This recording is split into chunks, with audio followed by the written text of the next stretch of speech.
Salam bahagia rekan-rekan semua dimanapun Anda berada.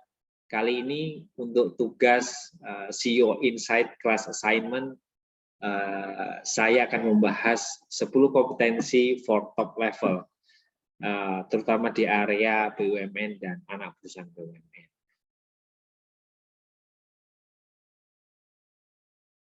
Rekan-rekan, inilah 10 kompetensi yang dituntut harus dimiliki oleh para top level pengelola BUMN dan anak perusahaan BUMN, mulai dari leading change, strategic orientation, managing diversity, building strategic partnership, driving innovation, developing organization capabilities, driving execution, global business savvy, customer focus, dan digital leadership.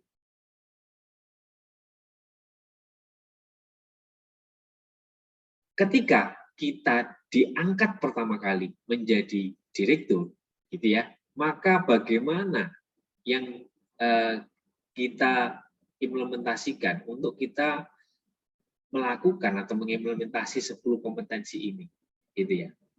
Saya mencoba membuat satu frame, gitu ya, step pertama, step kedua, dan step ketiga, dan step 4. Dalam 10 kompetensi ini, ketika dalam situasi kita diangkat pertama kali menjadi direktur, apa yang kita lakukan? Yang pertama adalah tentunya kita akan menyelesaikan, pada step pertama menyelesaikan critical dan urgent problem, gitu ya. Jadi ketika ada permasalahan yang memang sudah critical, urgent, dan perlu keputusan cepat, kita harus menyelesaikan hal tersebut dulu, gitu ya. Dan kemudian ketika produksi sudah stabil, operation sudah stabil, gitu ya, pada step kedua kita mulai melakukan yang pertama di step ini adalah kita melakukan global business savvy. Kita cek hal apa, bisnis apa yang bisa dikembangkan, mulai dari identifikasi dulu. Kita cek, kemudian kita ke customer focus, kita lihat dari bisnis existing dan bisnis yang akan kita kembangkan, yang dari global business savvy tadi ya, kita cek bagaimana perilaku pasar, kita cek bagaimana pergerakan pasar, kita cek bagaimana pelayanan yang dibutuhkan oleh pasar. Dan kemudian setelah itu kita cek juga dari building strategic partnership, mulai kita cari-cari manakala ada suatu mitra kerjasama yang bisa kita gandeng, gitu ya, untuk melaksanakan pengembangan bisnis kita, baik bisnis existing maupun bisnis yang dikembangkan. Dan step yang berikutnya di step 3 itu adalah strategic orientation, untuk kita mendevelop strategi. Jadi Bapak Ibu, ketika kondisi perusahaan sudah cukup stabil, gitu ya, jadi urgent yang problem yang urgent dan kritikal sudah kita lewati, dan kemudian kita sudah melakukan step analisis dari global business savvy, customer focus, dan building strategic partnership tadi, kemudian kita olah itu, kita develop strategi tentunya dengan kemampuan strategic orientation kita dan tim kita, gitu ya. Jadi di strategic orientation tentunya pembuatan rencana jangka panjang perusahaan atau long term corporate plan, gitu ya. Mempertimbangkan apa yang sudah kita identifikasi dalam analisis itu, tentunya ada external, internal analysis, sampai kepada formulasi strategi dan penetapan strategi, gitu ya. Penetapan strategi korporasi, strategi bisnis maupun strategi fungsional, gitu ya.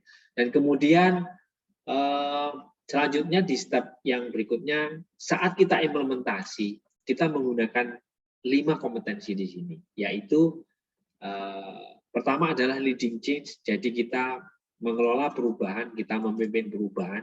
Perubahan yang mana? Perubahan yang memang sudah kita tetapkan strateginya tadi. Yang kedua, kita driving execution. Jadi kita memimpin eksekusi dari perubahan dan strategi yang sudah kita tetapkan tadi. Yang ketiga, kita melakukan driving innovation, gitu ya. Jadi kita mengelola inovasi, bagaimana budaya inovasi bisa berkembang dan diterapkan gitu ya. Anak-anak muda tidak lagi takut untuk berinovasi, suara-suara atau ide-ide yang dituangkan dan itu menguntungkan, menambah efektivitas atau menambah efisiensi, harus kita respon dengan baik. Dan kemudian yang harus kita lakukan adalah developing organization capabilities. Pengembangan SDM, pengembangan IT tentunya menjadi satu basic dan baseline gitu ya dalam organization capabilities ini. Dan kemudian setelah itu kita juga selain itu kita membuat dan menggerakkan digital leadership ya. Jadi mungkin bisa jadi identifikasi dulu mana proses-proses bisnis yang bisa didigitalisasi atau digitize gitu ya. Kita combine dengan digital supaya lebih efisien, lebih cepat, lebih akurat gitu ya. Dan kemudian kita kelola, baru setelah itu kita kelola keberagaman semua yang ada. Dari keberagaman resource yang kita miliki, dari sisi geografis, dari sisi kemampuan atau capability orang-orang yang ada di dalamnya dalam organisasi, kita kelola sebaik-baiknya. Seperti itu. Nah, ini pemikiran. Salam bahagia. Assalamualaikum.